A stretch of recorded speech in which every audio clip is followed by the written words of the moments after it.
Saya tidak peduli siapapun Anda. Anda pernah bermaksiat, Anda pernah berbuat salah. Kita manusia yang tidak luput dari dosa. Tapi saya ingin berikan tawaran dari Al-Quranul Karim.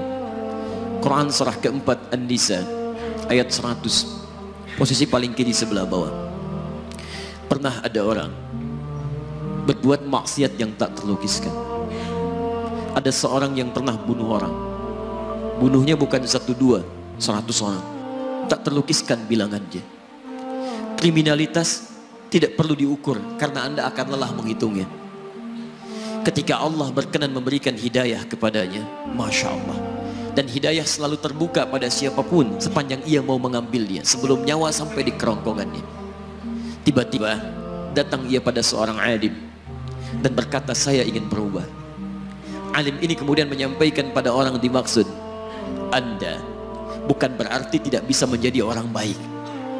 Hanya Anda tinggal di lingkungan yang tidak mendukung Anda jadi baik. Keluarlah dulu dari tempat itu. Pergilah ke majlis ilmu sifulan, tempatnya ada di sana. Datang ke sana, belajarlah, dan Allah akan bimbing Anda berubah dari keburukan menjadi orang yang terbaik. Didengarlah nasihat alim ini. Berangkatlah orang dimaksud, menempuh perjalanannya. Tiba-tiba Masya Allah, belum sampai ke tujuan, di pertengahan jalan, konon disebutkan lebih sejengkal, tiba-tiba maut datang menjemputnya. Thumma yudrikul maut. Apa yang terjadi? Langkahnya dihitung sebagai ibadah.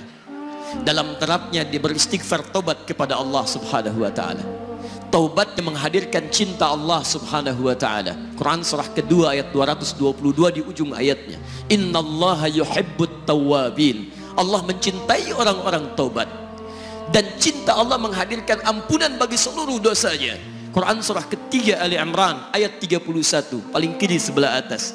Qul in kuntum tuhibbunallaha fattabi'uni yuhibbukumullah. Allah cintai orang yang mau taat pada Rasulnya. Lihat, ketika Allah mencintai seorang hamba, wa yaghfir lakum dzunubakum, Allah ampuni seluruh dosa-dosanya. Derap langkahnya menghadirkan istighfar, taubatnya menghadirkan cinta Allah menghadirkan seluruh ampunan bagi dosa-dosa yang ia miliki. Maka apa yang terjadi? Di tengah perjalanan maut menjemputnya, thumma yudrikhul maut faqad waqa'a ajruhu 'ala Allah. Dan pahala diberikan kepada orang tadi. Di jalan, maaf, maut datang, taubat diterima, dosa diampuni, dan amalan didapati dengan derap langkahnya. Maka apa yang terjadi? Thumma yudrikhul maut faqad waqa'a ajruhu 'ala Allah. Pahalanya dituliskan oleh Allah, dakhalal jannah, kata Nabi, masuk surga orang ini. Anda bisa bayangkan, pernah bunuh orang 100 orang, mabuk tak terlukiskan, kriminalitas tak perlu dihitung. Ketika dia mau bertobat, datang ke majlis ilmu, Masya Allah, meninggal di tengah jalan, kata Nabi, dakhalal jannah. Bertobat diampuni dosanya, derap langkahnya ada pahalanya, dakhalal jannah. Turun ayat untuk melukiskan tawaran yang sama kepada kita. Wa may yuhajir fi sabilillahi yajid fil ardi muraghaman katsira was'a. Siapapun yang mau berubah kembali pada ketentuan jalan Allah, kalau dia masih punya batas-batas kehidupan, kami akan berikan kelapangan di sisa hidupnya dan kelimpahan-limpahan kenikmatan selama dia hidup.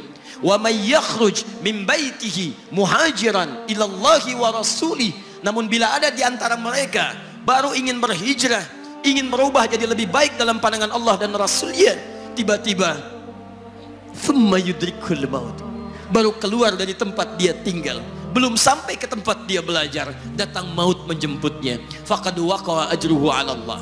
Kami terima semua amalnya, kami ampuni dosa-dosanya, dan kami tuliskan namanya di dalam surga. Bila 100 orang saja yang pernah dibunuh oleh orang ini, pernah bunuh 100 orang, mabuk tak terlukiskan, kriminalitas tak terhitung, mau berangkat ke majlis ilmu, tak sampai ke majlisnya, meninggal dia, bisa masuk surga. Masa Anda yang tidak pernah bunuh orang? Ada yang pernah bunuh orang di sini? Boleh angkat tangan? Ada polisi di sini, langsung saya sampaikan insyaallah. Anda gak pernah bunuh orang, Anda tidak pernah mabuk, Anda tidak pernah berbuat kriminalitas seperti orang dulu. Salah, wajar, tapi pintu tobat terbuka untuk kita semua. Masya Allah, Bedanya dengan orang tadi belum sampai ke majelis ilmu. Anda sudah hadir di dalamnya, langsung di rumah Allah, diberikan tempat yang terbaik dan kita akan belajar. Kalau dengan semua ini belum mempermudah Anda ke surga, dengan cara apa lagi Allah mesti mengantarkan Anda ke surga? Kalau dengan duduknya Anda di sini belum mau juga bertobat, dengan cara apa lagi Allah harus membimbing Anda bertobat? Kalau dengan seperti ini belum juga Anda taat kepada Rasul, dengan cara apa lagi Allah mesti meyakinkan Anda untuk taat kepada Rasulullah SAW?